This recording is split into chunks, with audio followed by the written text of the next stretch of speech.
Hola, bienvenidos a una entrevista del canal de Didaxia, un canal para profesionales de la educación superior y de posgrado, donde se tratan temas educativos diversos, buscando la inclusión educativa. El día de hoy me acompaña el maestro Gustavo Rojas Vela, de la hermana República del Perú, experto y protagonista educativo en su país, un gran amigo y excelente ser humano. Gustavo, te agradezco que hayas aceptado esta entrevista para estar con nosotros el día de hoy. Gracias, Flavio. Para mí también es una gran satisfacción volver a vernos y más aún volver a tratar temas que no son comunes, como es los temas relacionados con la educación. Muy bien, pues muchas gracias. La verdad que para mí es un honor verte y además me llena de sentimientos positivos el verte y estar con nosotros tú aquí el día de hoy. Oye, Gustavo, ¿cómo te presentarías hacia nuestros colegas que van a ver este video y de diferentes partes de nuestra Latinoamérica? ¿Qué dirías de Gustavo Rojas Vela? ¿Quién es Gustavo Rojas Vela para ti? Pregunta un poco difícil de contestar. Bueno, Gustavo Rojas Vela, como lo decía José Martín, yo soy un hombre sencillo de donde nace la palma y antes de morirme quiero echar mis versos del alma. Gustavo Rojas Vela es maestro de escuela, ya en situación de retiro. Acá, cuando nos retiramos del trabajo, sin cumplir los 30 años de servicios, o ahora, sin cumplir los 65 años de edad, recibimos la denominación de cesantes. Y los que cumplen, jubilados. En este caso, soy un profesor cesante. Mi actividad docente ha sido compartida entre actividad en el aula, tanto en primaria, en secundaria y también en alguna ocasión en la Universidad Peruana. Pero mi actividad central, la actividad que más me ha ocupado el tiempo y también la atención, el pensamiento, la dedicación, ha sido la actividad de liderazgo. He asumido liderazgo desde cuando fui estudiante y cuando ya me desempeñé como profesor en el Sindicato Unitario de Trabajadores en la Educación del Perú, el SUTEP, participé desde su fundación, asumiendo responsabilidades y cargos desde el nivel distrital, provincial, regional y nacional. Dentro de estas funciones, he sido destacado a de rama magisterial en el año 87, una organización que estuvo totalmente quebrada y logramos reflotarla.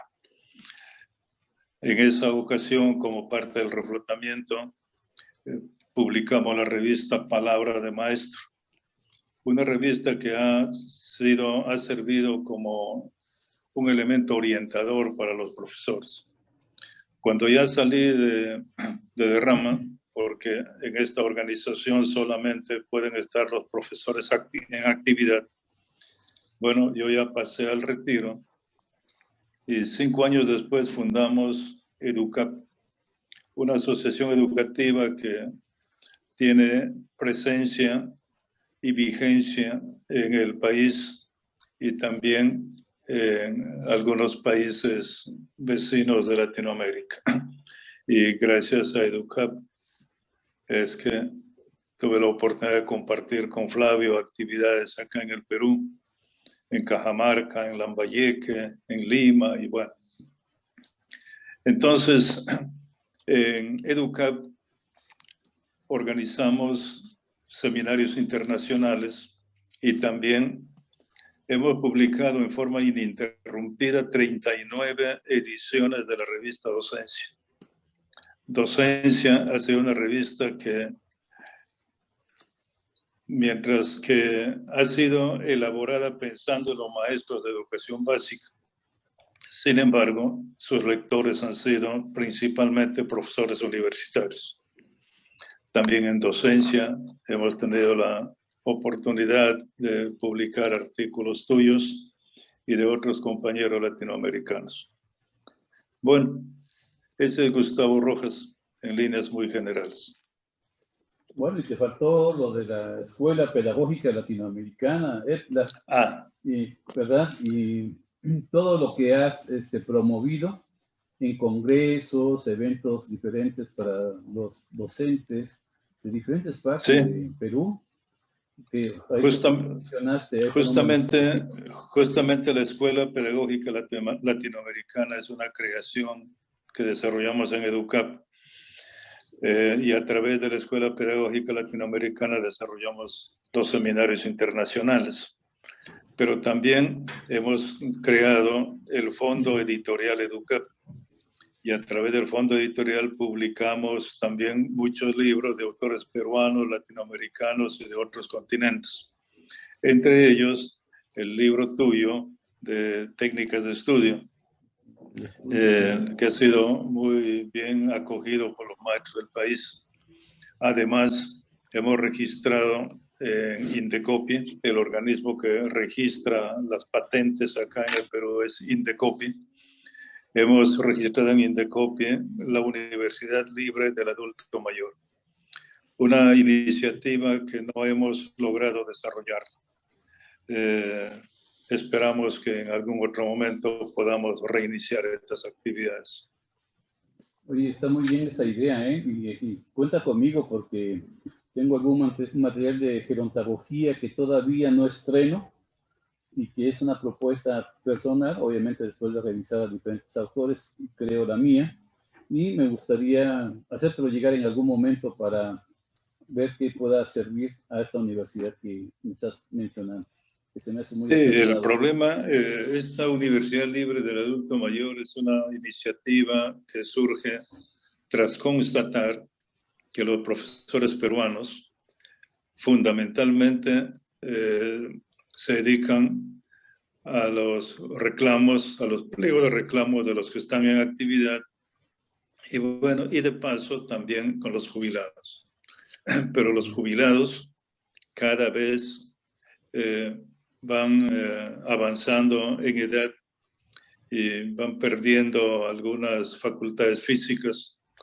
Y hay ahí 2 temas que es importante destacar. De una parte, nadie asimila la rica experiencia, tanto en el trabajo educativo como experiencias de vida de los profesores jubilados. Aquí en el Perú, como en México, tenemos una diversidad social, una diversidad geográfica, una diversidad cultural, una diversidad histórica, y los profesores jubilados tienen de eso mucho conocimiento. Sin embargo, no existe una organización que pueda sistematizar esas experiencias. En ese sentido, creemos que es importante y es urgente tener en cuenta el legado que nos dejan los profesores jubilados. Y de otra parte, los profesores jubilados no tienen la seguridad social, aunque en el papel lo tienen. Mensualmente los descuentan para eso, pero en la práctica, el sistema de salud y de la seguridad social aquí en el Perú ha colapsado hace muchos años y ahora con la pandemia mucho más. Entonces, es necesario pensar también que los maestros jubilados necesitan centros geriátricos donde puedan ser atendidos adecuadamente. Bueno, sobre este tema de jubilados y de maestros y sus requerimientos vitales, hay mucho que hablar. Sí, seguramente que sí, mi estimado, y además, como dices tú, tenemos coincidencias en esas situaciones porque igual un maestro jubilado es una experiencia que se pierde para el sistema educativo de nuestros respectivos países, ¿no? Y es como volver a empezar de cero, y volver a empezar de cero, y así sucesivamente, y se pierde una riqueza tremenda, como tú bien lo has señalado. Oye, Gustavo, ¿cómo, aparte de la educación, aunque ya tengo por ahí una respuesta posible, aparte de la educación, qué otras cosas realizas? ¿Qué otras cosas realizo? ¿O qué otras cosas realicé? No, Bueno, ¿qué haces aparte de estar inmerso en la educación? en el devenir de mi vida he sido despedido del trabajo 5 veces. La primera vez me encontró desprevenido. Para la segunda vez, como estábamos siempre en la lucha, para la segunda vez aprendí a ser fotógrafo. Y cuando me despidieron, puse una academia de fotografía. Y durante el tiempo que estuve despedido, formé más de 300 fotógrafos. Y de ellos, muchos han organizado su vida con esta actividad y lo han transmitido a sus hijos o familiares. Entonces, aparte de ser maestro de escuela y aparte de ser dirigente magisterial, también he sido fotógrafo en una parte de mi vida. Aparte de esto, ¿a qué me dedico ahora? A investigar siempre temas relacionados con la educación peruana y de paso como un relax a hacer algo de artes plásticas, a pintar cuadros, a hacer cosas que también me aficionan. Pero, bueno, la respuesta que yo esperaba que ibas a decir es de que hablaras de un museo muy particular que tuviste o tienes en tu ciudad de donde radicas. Cuando salí de Lima el año 2013, me salí corriéndome del frío invernal de los meses de julio y agosto que realmente me trituraban hasta los huesos. Entonces busqué un lugar del país donde no haga ni frío ni calor todo el año, que se tenga un clima templado durante todo el año. Y ese lugar está en la región San Martín, se llama Lamas. Así que vendí mi casa en Lima y me trasladé a la selva. Y en la casa que construí organicé un museo que lo llamamos un museo animatrónico, porque sucede que todos los museos son estáticos. Hay que ir, mirar o leer. En este caso, el museo lo hemos hecho con animación, aplicando técnicas robóticas. Hemos organizado un museo con movimiento y con sonido. Ya por motivo de la pandemia, todo eso se ha tenido que cerrar. Muy bien, pero toda una experiencia debe ser ese museo, ¿eh? Yo no pierdo las esperanzas de conocer algo de eso algún día que esté otra vez por allá. Sobre el museo, a mí me ha permitido hacer una apreciación del comportamiento de los estudiantes. Okay. En el museo observaba que los niños hasta los 13 años tienen una avidez tremenda por aprender, por saber. Preguntan hasta lo inimaginable. Pero a partir del 4º año de secundaria, ya todos están con el celular en la mano. Y cuando condiciono de que nadie debe usar el celular, están con la mano moviendo el celular en el bolsillo. Entonces, ya los de 4º y 5º año de secundaria, los de 4º de secundaria son medio zombies. Los del 5º ya son zombies completos. Entonces, la tecnología, en vez de ser una extensión de las manos del hombre, se está convirtiendo el hombre en una extensión de los aparatos tecnológicos. Y es un tema que también tiene que ver con educación y que también debe llamar a reflexión.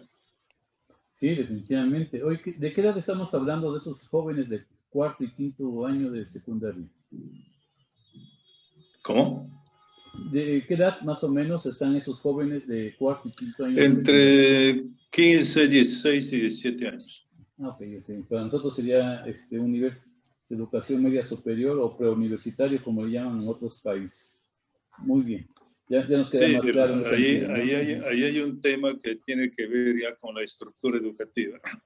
Okay. Aquí en el Perú, desde el año 1850, la educación la estructura educativa es inicial, base de la primaria, primaria, base de la secundaria, secundaria era base de la educación superior, sea tecnológica o universitaria. Pero desde la década del 90, la educación secundaria ya no es base ni de uno ni de otro, porque al costadito tenemos las academias preuniversitarias. La existencia de la academia preuniversitaria significa el desconocimiento y la nulidad de los 5 años de secundaria. De ahí que ahora estamos planteando de que la educación secundaria debe cambiar de nombre. No llamarse educación secundaria, porque como el mismo nombre lo indica, los adolescentes se pasan 5 años atendiendo asuntos muy secundarios que no les capacita, no les pone en condiciones de acceder a la universidad.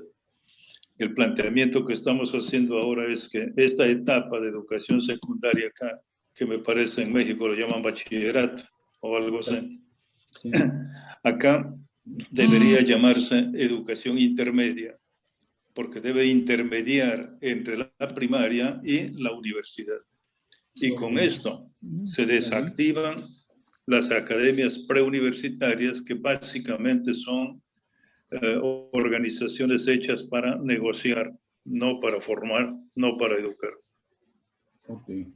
Oye, Gustavo, aunque quizá también ya tengo una respuesta por ahí, pero antes de hacerte la siguiente pregunta, me gustaría mencionar que Gustavo no lo ha dicho, pero él es un poeta también, ¿no? Escribe poemas de mucha reflexión. A mí me ha compartido y lo ha puesto en el Facebook 2 o 3 poemas muy interesantes que no nada más uno aprecia el cuidado de las letras y de las palabras, sino que uno aprecia el sentido filosófico que va inmerso en cada uno de esos poemas que nos deja, nos toca ya sea el corazón, nos toca la razón, nos toca el hígado inclusive de algunas cosas que él menciona en sus escritos. La verdad, muy, muy interesante también. Gustavo, ahora sí la siguiente pregunta. ¿Cómo crees que te tengan identificado las personas más cercanas a ti? Colaboradores, familiares. ¿Qué dirán de Gustavo? Gustavo es un adjetivo ahí que tú creas que ellos te identifican. Un adjetivo que te identifica a ti, que digan Gustavo es, por ejemplo, no sé si quieres te pongo un ejemplo o tú lo dices, a ver. Yo siempre me he sentido bien cuando me dicen profesor, y si me dicen maestro de escuela me siento mucho mejor. Claro. Porque yo escribo versos desde los 13 años de edad, cuando estuve en segundo o tercer año de secundaria. Y en el cuarto año de secundaria gané un concurso en el colegio donde estudié. Y desde ahí mis compañeros empezaron a llamarme poeta y no me gustó. Y hasta ahora no me gusta. Porque yo entiendo que los poetas son las personas que se dedican permanentemente a hacer poemas o a hacer poesía. Pero en mi caso no, en mi caso yo hago los poemas así, puede ser cuando demoran en atenderme en un restaurante, cojo una servilleta y ahí hago un poema. Claro. Pero no es mi actividad central. Okay. Pero mi actividad es estar en desarrollando temas con profesores fundamentalmente o con trabajadores de otros sectores, eso sí me apasiona. Y bueno, y me siento bien cuando me tratan como profesor y aspiro alguna vez a ser el adjetivo que tú me acabas de dar, de maestro, que creo que es un adjetivo sumamente grande.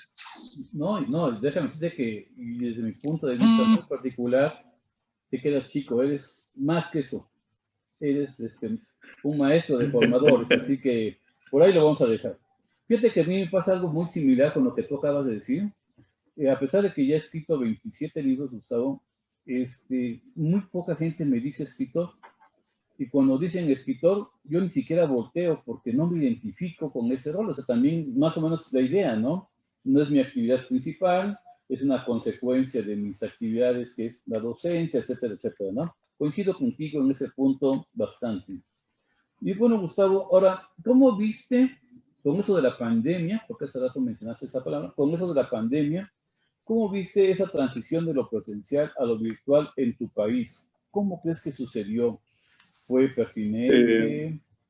¿Qué le faltó o qué le eh, sobró? en principio, el Perú, eh, pese a tener grandes fenómenos históricos, geográficos, culturales, muy trascendentes, el Perú también se caracteriza por tener gobernantes que deberían estar en una galería no propio para gente honesta. De nuestros últimos presidentes, desde el año 90 para adelante, si no están presos, están con procesos, y si no están con procesos, ya uno se suicidó.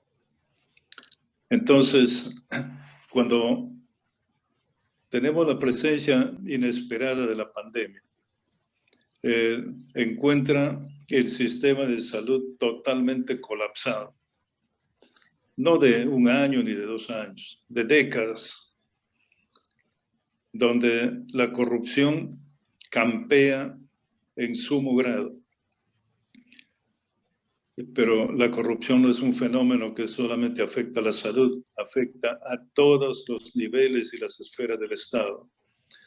Porque, como decía acá un pensador, decía que el Estado es como el pescado, empieza a podrirse por la cabeza. Hemos tenido presidentes corruptos y de ahí ha empezado a bajar, a descender, y bueno, ahora todo está corrompido. Estamos en vísperas de que asuma un nuevo gobierno, un nuevo gobernante que de paso es profesor de escuela. Y ahí estamos dando todo el apoyo necesario para que este gobierno ya sea un gobierno diferente, un gobierno de cambio.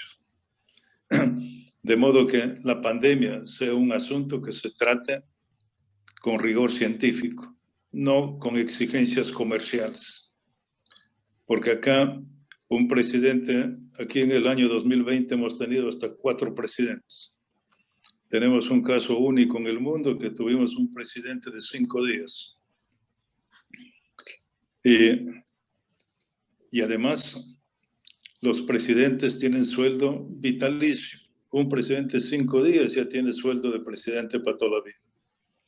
Entonces, la pandemia ha afectado en grande, en grado máximo, en sumo grado aquí en el Perú, que según algunos investigadores es el país que ha tenido mayor índice de pandemia, considerando por el número de personas.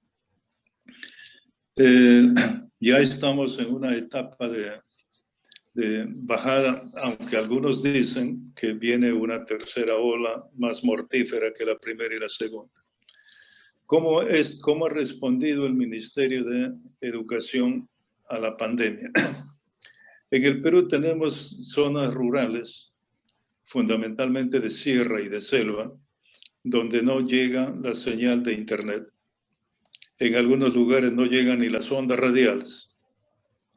Sin embargo, se ha hecho esto que se llama educación virtual y a algunos lugares llega, a otros lugares no llega. El Perú es un país muy diverso, tanto en lo geográfico como en lo social. Así como hay gente de extrema riqueza, también hay grandes sectores de extrema pobreza. Y a los sectores de extrema pobreza, la llamada educación virtual simplemente no llega. Y a los sectores medios, llega a medias o llega mal. Y déjame platicarte que yo estuve el día primero, en la semana pasada, con 70 docentes rurales de tu país, de la zona de Huamanga, en una conferencia virtual. Y ya sabía yo porque quien me contactó me dio pormenores. Y fíjate que yo decía en la reunión que la pandemia ahora dividió un poco la cuestión estudiantil entre los que tienen conexión y los que no tienen conexión, ¿no? Oaxaca, el estado específicamente de Oaxaca, tiene una orografía muy complicada, no tan con montañas tan altas como las que tienen ustedes por allá, pero sí tenemos una orografía muy complicada y lamentablemente los que están al otro lado del cerro, de la montaña, pues no les llega el internet, ¿no? Y yo cerré mi conferencia diciendo lo paradójico que es la vida en este momento en nuestro planeta, ¿no? De 5 a 20 minutos se tarda una fotografía tomada en Marte llegar a la Tierra. Tenemos tecnología para eso, pero no tenemos interés en conectar a todos los rincones del mundo. Y eso es una lástima porque hemos perdido una gran cantidad de estudiantes y lo que para cada país sería su futuro, en el sentido de que estamos, de alguna manera, aunque los profesores hacen su máximo esfuerzo por llegar a sus estudiantes, lamentablemente un amigo cubano decía que existe algo que se llama fatalismo geográfico. Los que están en esos lugares remotos son los grandes perdedores en esta pandemia en la educación, porque a lo mejor tienen muchas ganas, pero no tienen conexión. Y a veces los que se conectan con dispositivos móviles, aquí se llama tiempo aire, tener señal de internet, de telefonía, entonces ese tiempo aire cuesta dinero, cuesta mucho dinero y se han agotado los presupuestos familiares y por eso algunos estudiantes han tenido que abandonar la escuela, lamentablemente, ¿no? Pero ya estamos en eso de la pandemia, ya tenemos un año, 4 meses por ahí más o menos, o si no hasta 6 meses para otros países. ¿Qué es lo que sigue según tu visión educativa en tu país, Gustavo? Eso de la educación híbrida, ¿a qué te suena? ¿Cómo se estará preparando los profesores del Perú para esa situación? ¿Qué dice el Ministerio de Educación de tu país en ese sentido?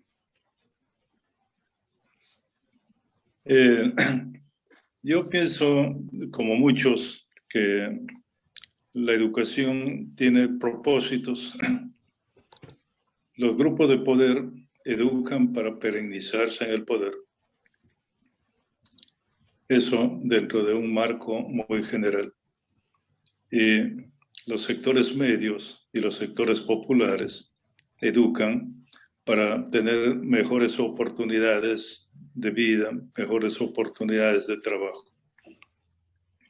Pero las oportunidades de trabajo están en relación con el uso de los medios de producción.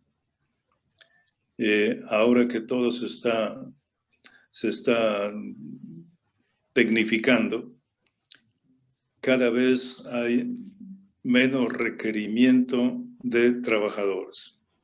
Tenemos nosotros aquí en el Perú, por ejemplo, psicólogos, médicos, abogados, ingenieros que se dedican a hacer taxi.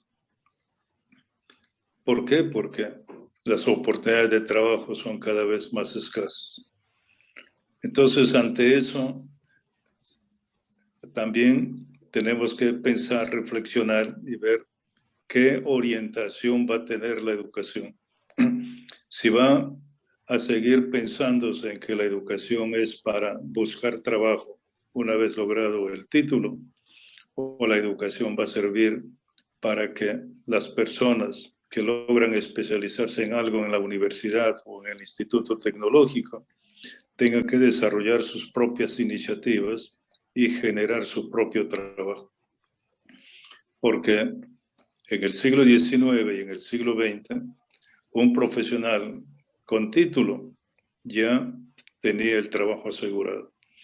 Sobre esto tenemos nosotros acá en el Perú un pensador del inicio del siglo XX, Manuel González Prado, que decía más o menos lo siguiente: hace un promedio de 100 años o más, para que un profesional egresado de la universidad pueda desempeñarse adecuadamente en la realidad, tiene que olvidarse todo lo que aprendió en la universidad y aprender desde cero de la realidad concreta.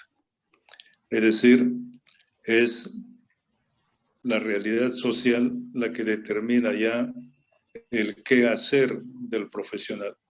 Siendo así, desde hace más de 100 años, el título profesional solamente es una referencia de que tal persona es profesional en tal cosa, pero el qué hacer, eso lo va aprendiendo en el día a día. Sobre esto, hace más o menos 20 años escuché en una entrevista de televisión a un rector de una universidad peruana, donde decía que los estudiantes de la universidad, todo lo que aprenden en un ciclo, entra en obsolescencia para el segundo. Y todo lo que aprenden en los 10 ciclos o en los 5 años, todo entra en obsolescencia al poco tiempo. Eso lo dijo hace 20 años. Ahora, con el desarrollo de la ciencia y la tecnología, estamos pues en algo que debe hacer reflexionar también, porque si los conocimientos, si la tecnología va cambiando cada mes, cada 15 días, o bueno, algunos dicen que cambia de minuto a minuto, porque antes nos decían la tecnología cambia cada 3 meses, y mucho antes, cuando era niño, decían que la tecnología cambia cada 50 años. Entonces, el tema de la educación y de la formación de profesionales también tiene que ser visto de otra manera.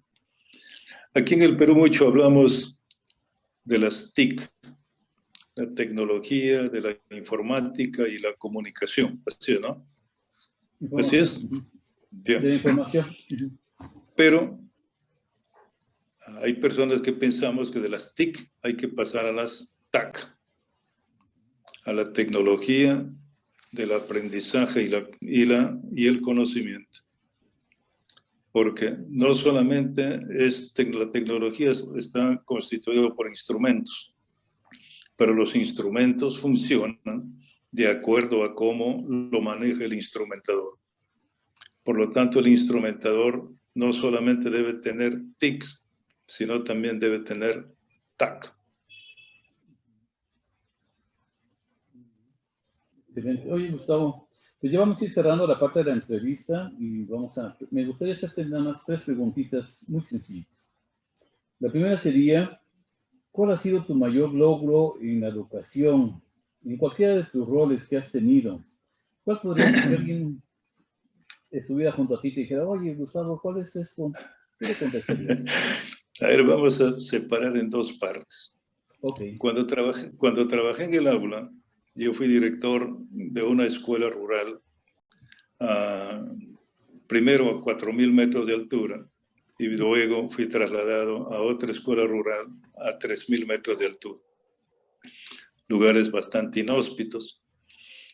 En la escuela donde llegué, encontré un profesor. Yo era el director y un profesor. Y entre los dos atendíamos 65 alumnos. Trabajé en esa comunidad 7 años.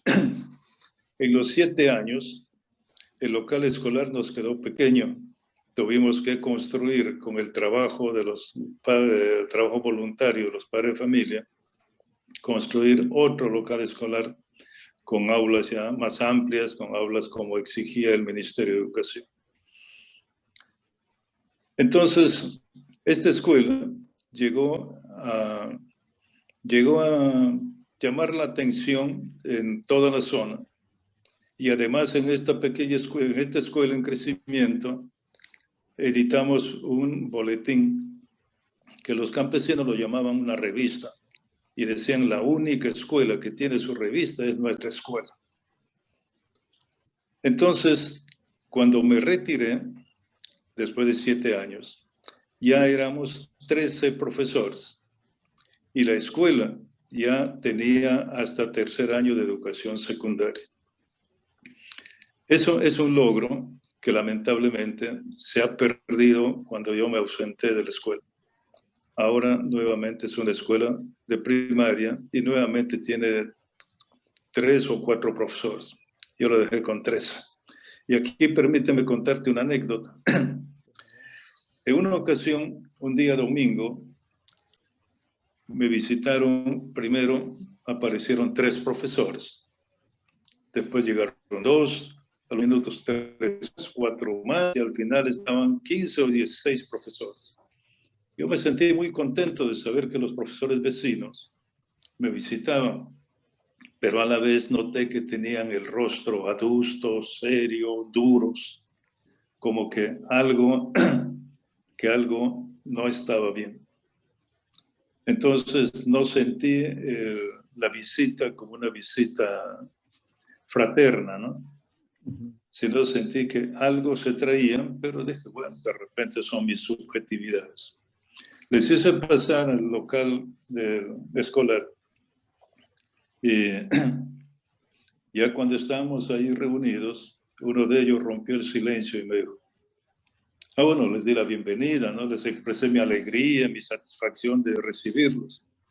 Y uno de ellos me dijo, parece que no sabes el motivo de nuestra visita. Le digo, no tiene por qué haber un motivo especial, habrán querido visitarme. Esta visita tiene un motivo especial. ¿Y cuál es el motivo? Nos estás ocasionando problemas. ¿Qué? ¿Yo ocasionándoles problemas? Sí. ¿Y cuál es el problema que les ocasiona? Nos estás dejando sin alumnos. Le digo, yo dejándoles sin alumnos, nunca he ido a hacer campaña a ninguna comunidad buscando alumnos. Acá vienen los campesinos, me dicen, profesor, he comprado mi terreno por acá, he comprado mi casita y quiero matrícula para mi hijo, yo no lo voy a negar. Te mienten. Esa gente, esos niños caminan 2 horas, 3 horas, porque ha corrido la fama que esta es la mejor escuela de la región. Y todos quieren tener a su hijo en la mejor escuela. Claro. Es una anécdota, una vivencia que no olvido. No, y bueno, cuando me habla de satisfacciones, tengo la satisfacción de haber hecho crecer cualitativa y cuantitativamente a la escuela donde trabajé. Okay. Y en lo que corresponde al otro rubro, al rubro de liderazgo, bueno, he participado, he creado y he dinamizado organizaciones. Algunas de las actividades persisten. La revista Palabra de Maestro, por ejemplo, que creamos de rama magisterial. 30 años después, el actual presidente electo ha usado la frase Palabra de Maestro en todos sus discursos. Pero esa frase ya era el nombre de nuestra revista el año 88. Sí. Muy bien. Y bueno, también participé en la fundación de AILAC, en junio de 1990. Sí, cierto. También con algunos La Habana, aportes. Cuba, para aquellos que no sepan, en La Habana, Cuba, con la presencia del general Fidel Castro. ¿Verdad? Ahí estuvieron ustedes, representantes de diferentes partes de Latinoamérica, pidiendo esta asociación. Y tú estuviste ahí, mi estimado Gustavo, es cierto. Y un amigo en común, que no voy a decir su nombre, por diferentes motivos, por el momento, pero ya después se platicaré, ¿no? También estuvo en esa vez. Oye, Gustavo, también estuviste en la fundación de AILAC. No, yo no, hubiera querido conocer de mano casi a Fidel Castro, pero pues no tuve ese gusto. Nada más lo vi y lo escuché en 2 ocasiones en discursos de más de 8 horas, en el cierre del Congreso de Pedagogía allá en La Habana. Y digo, o sea, en esa ocasión Fidel Castro habló 7 horas ininterrumpidas. Ininterrumpidas, sí, ¿no? Sí, se aventaba sus discursos bien amplios, ¿no? Yo no sabía, la verdad, que tan amplios eran sus discursos, pero queda uno contento de haberlo escuchado, la verdad. Bueno, pues ya me contestaste 2 preguntas sin querer, Gustavo. Me contaste la de mayor logro y te iba yo a preguntar también la anécdota, pero también ya está la anécdota. Entonces, me queda una pregunta. Hasta este momento, ¿alguna experiencia no exitosa que hayas tenido en cualquiera de tus roles? Claro, ya superado posiblemente en ese sentido, o que te haya quedado por ahí la espinita de, me hace falta esto. ¿Qué será, Gustavo? Porque tú has tenido muchísimo protagonismo en tu país. ¿Qué más hará falta, Gustavo, en ese sentido? En principio, hay un conjunto de cosas que se han hecho, que unas se han registrado, otras no se han registrado. Yo siempre he trabajado con el pensamiento de un maestro peruano que decía, maestro, vuestra valía no depende de vuestro título. Lo tomé muy en serio. Entonces, no me he preocupado mayormente por los grados académicos hasta que ustedes, en una reunión en Lambayeque, me dijeron a través de nuestro amigo José Ramón Favelo, Gustavo, tremendo. Todos, Favelos, y todos tus invitados somos doctores, y tú no eres doctor. Bueno, yo le contestaré, bueno, quien les invita no es Gustavo Rojas, quien les invita es EDUCAP, y en EDUCAP sí hay doctores. Ustedes son parte de esos doctores. No nos referimos a eso, nos referimos a ti como persona. Por lo tanto, los compañeros latinoamericanos me han encomendado hablar contigo para que persuadirte para que hagas tu doctorado. Bien, lo voy a hacer. Estoy hablando del año 2007, me parece. Regresé a Lima, de inmediato me fui a la Universidad de San Marcos y me dijeron, tienen que empezar con el bachillerato. Para mí va a ser un compromiso, que una necesidad, porque ya estaba jubilado. Ya me encontraba ya en situación de retiro, así que los grados no me generaban ninguna expectativa personal. Yo quería, fundamentalmente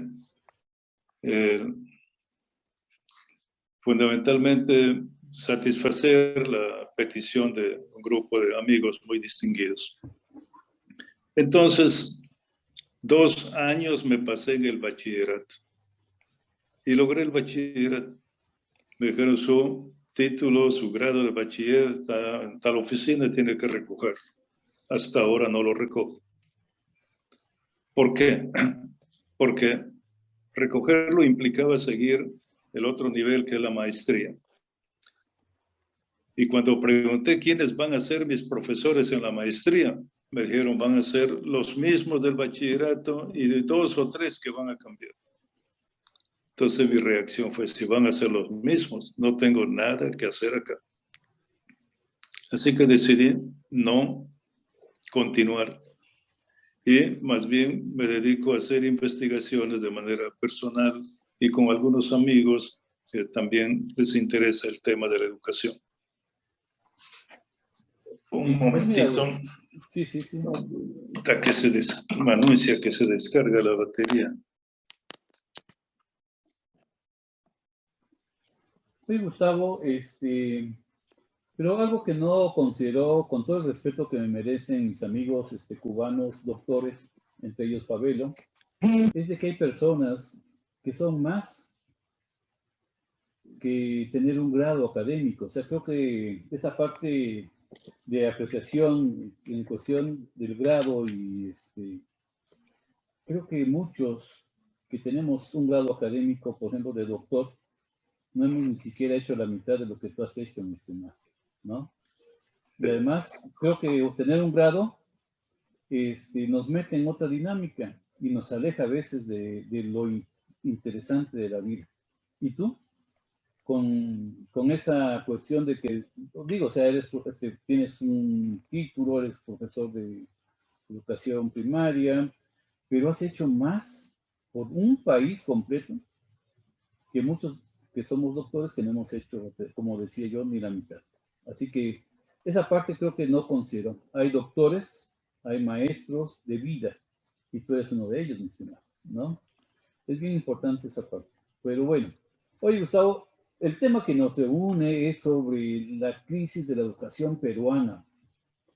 Y pues a partir de las visitas que hice contigo a Perú y otras que he hecho con la gente de la Universidad de Hamburgo que está trabajando en la parte de Huamanga,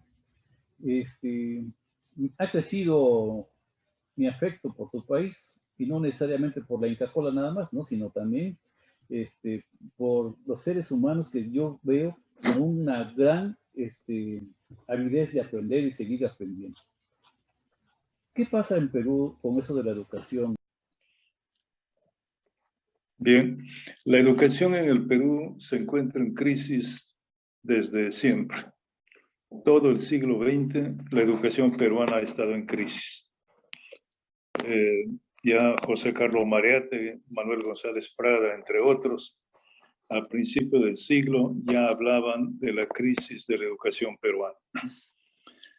Esta crisis se ha ido agudizando en la medida en que se agudizaba la crisis económica, al punto que en el año 2003 la educación ha sido declarada en emergencia por el gobierno de ese entonces. Plantearon como alternativa de solución a la crisis un proyecto orientado o centrado fundamentalmente en la tecnología. A este proyecto lo llamaron el Plan Huascarán, y a muchas escuelas, fundamentalmente urbanas, las dotaron de computadoras. Y a los profesores les capacitaban en temas de cómo manejar las computadoras. Esto no dio resultados. Pasó este gobierno y luego los nuevos gobiernos plantearon como alternativa de solución la meritocracia, donde los profesores tienen que acumular títulos sobre títulos, grados sobre grados y posgrados para ir, según ellos, elevando su calidad profesional, y por lo tanto diseñaron una escala de remuneraciones de acuerdo a la evaluación que hacían sobre la base de los títulos. En el momento tenemos más de 1.800 doctores en educación. Y la crisis no ha dado señales de disminuir. Al contrario, cada vez se profundiza. Las universidades sacan profesionales de todo tipo y muchos de ellos terminan siendo taxistas y otros motocarristas. Entonces, la educación se encuentra ahora en una situación de emergencia. Y tenemos justo, con motivo coincidentemente con el bicentenario de la independencia nacional, tenemos un gobierno que debe iniciar sus funciones el 28 de julio próximo, que propone cambios. Y sobre esos cambios estamos alcanzando como iniciativas que los cambios que ha ofrecido en campaña y que debe sentirse desde el primer día de gobierno, deben estar orientados fundamentalmente al tema de la educación formal y también de la educación informal. Tenemos nosotros un canal de televisión nacional y una emisora nacional, que son del Estado. Tanto el canal como la emisora son los canales, o es el canal y la emisora menos sintonizada en el país, porque le han hecho creer a la población que los programas culturales son aburridos. Y nosotros creemos que no. Los programas culturales no son aburridos ni tienen por qué serlos. Que lo hagan a propósito, aburridos, ya es otra cosa. Entonces el planteamiento es de que Radio Nacional del Perú y el Canal 7 de televisión, que es el canal del Estado, deben de servir para la emisión de programas culturales de todos los sectores de la población. donde tengan participación los niños, los adolescentes, los jóvenes, adultos, adultos mayores, campesinos, obreros, profesores, científicos, médicos, todos los sectores sociales deben de expresar su voz, sus inquietudes por estos dos canales. Y definitivamente eso va a dejar de ser aburrido, porque toda la gente se queja de que los programas comerciales de televisión emiten programas basura. Entonces, si ellos emiten programas basura, el Estado está en el deber de emitir programas culturales. Además, estamos proponiéndole al nuevo presidente, ojalá lo acoja, que deberían dar un dispositivo para que todos los canales de televisión, que en el Perú el 2020 son 2008, y todas las emisoras radiales, que son más de 5.500, deberían de destinar 30 minutos para programación cultural. Siendo así, todos los días tendríamos 7.500 y más programas culturales en el país. Y de esa manera contribuiríamos, mediante la educación informal, a recuperar los valores tanto éticos, morales, estéticos, entre otros. Porque hay una queja permanente en todos los niveles de que cada vez perdemos valores, cada vez la escuela hace menos y todo se responsabiliza a la escuela. Yo pienso que la pérdida de valores no es responsabilidad de la escuela ni de la familia. Es responsabilidad del sistema económico, político y social vigente. Y tanto la familia como la escuela, en todos sus niveles, son víctimas de este sistema. No son los causantes de la crisis de valores ni de ninguna otra crisis. También sufren sus consecuencias. Hay otra cosa que estamos planteándole al gobierno para salir de la crisis o de la emergencia educativa. Debería dotar a cada escuela de un conjunto de libros que podría llamarse Biblioteca Básica del Profesor. Una biblioteca que debe tener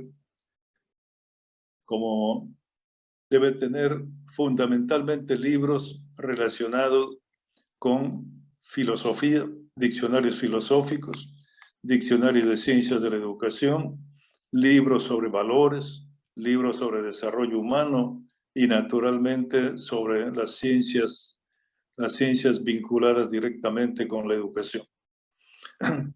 Todo esto está en el nivel de la propuesta que estamos planteando ahora y además estamos planteando como iniciativa para salir de la crisis la formación de un ente autónomo que debería llamarse tentativamente por ahora Centro de Altos Estudios de Ciencias de la Educación.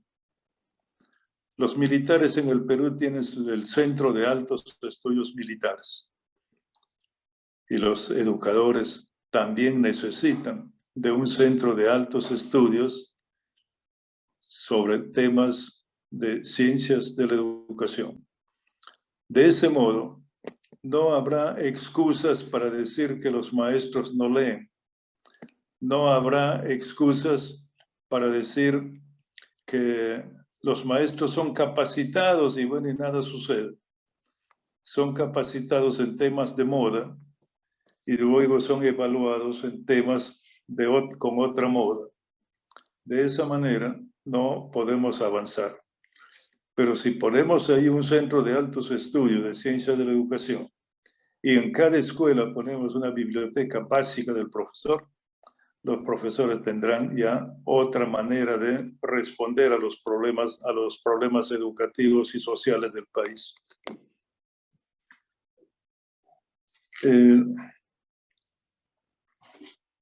Tenemos en el Perú lo que en el Ministerio de Educación llaman la carrera magisterial.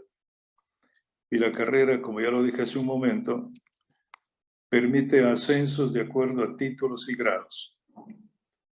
Pero como por ahí la educación no mejora, creemos que esta carrera debe evaluar a través del Centro de Altos Estudios de la Ciencia de la Educación, debe evaluar trabajos de investigación que los profesores realizan en su comunidad, realizan en su escuela sobre temas concretos.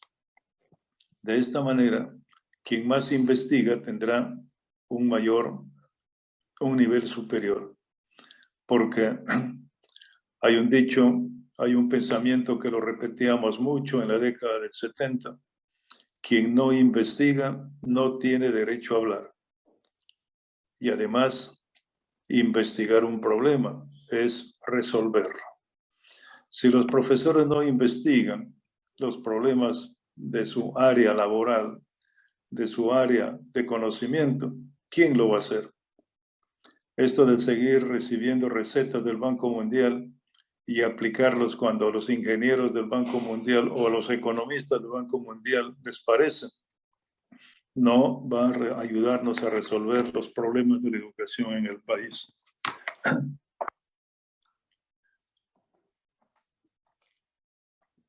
Nosotros tenemos una rica experiencia a través de EDUCAP, de haber organizado los encuentros de personajes célebres con su pueblo. Aquí en el Perú tenemos, por ejemplo, un escritor ya fallecido que escribió una novela extraordinaria sobre maestros de frontera llamado Mateo Paiva el Maestro. Y hemos organizado encuentros anuales de Mateo Paiva con su pueblo en el lugar de nacimiento y en la fecha de nacimiento del autor. Y esto ha concitado la atención de muchísimos profesores, no solamente de la zona, sino de diferentes regiones del país. Estamos pidiendo que el Ministerio de Educación, con este nuevo gobierno, propicie el encuentro, por decir, de César Vallejo con su pueblo en Santiago de Chuco. El encuentro de José María Arguedas con su pueblo en Andahuaylas. El encuentro de Federico Barreto con su pueblo en Tacna. De modo que los profesores o público en particular, estudiantes o quien sea, que quiera conocer acerca del pensamiento y de los mensajes educativos que nos han dejado poetas, escritores, historiadores, tengan que acudir a estos encuentros que se realizan que nosotros lo realizamos en la Plaza de Armas del pueblo de Zaposoa, cuando hacemos el homenaje a Francisco Izquierdo Ríos, y también debería hacerse en la plaza principal de los lugares donde nació el personaje al cual se rinde homenaje. Todo esto no requiere presupuesto, todo esto no requiere normativas especiales, simplemente requiere actitud. Y otra cosa que estamos planteando, que si se hace, realmente va a ser un acto revolucionario. Los trámites en el Ministerio de Educación tienen que ser tan ágiles como los trámites que se hacen en los bancos.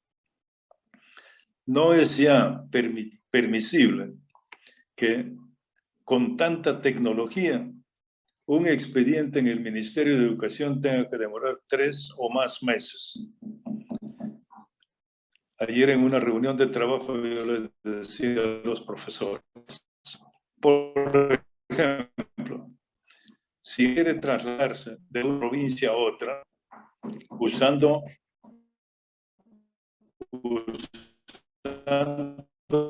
la tecnología, el aplicativo correspondiente, eso, bueno,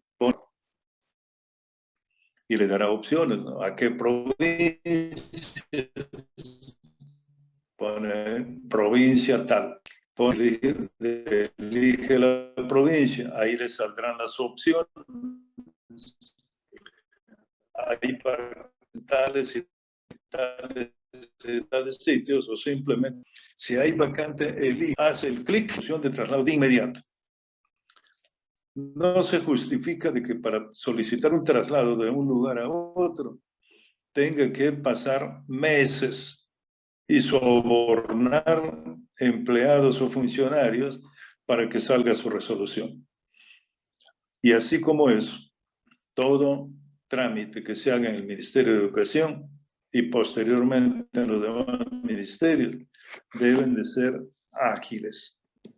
Así que eso revolucionaría todo lo relacionado con la gestión administrativa y naturalmente también permitiría una disminución de presupuesto. Porque aquí en el Perú, en el Ministerio de Educación, tenemos más de 4.000 empleados. ¿Para qué? Simplemente para demorar los trámites, no es para otra cosa. Todo esto, mi querido Flavio, espero que a alguien le pueda servir para reflexionar. Bueno, pues así ha sido nuestra jornada el día de hoy, con la participación del maestro Gustavo Rojas Vela desde el Perú, hablando sobre la crisis educativa en su país. Feliz día.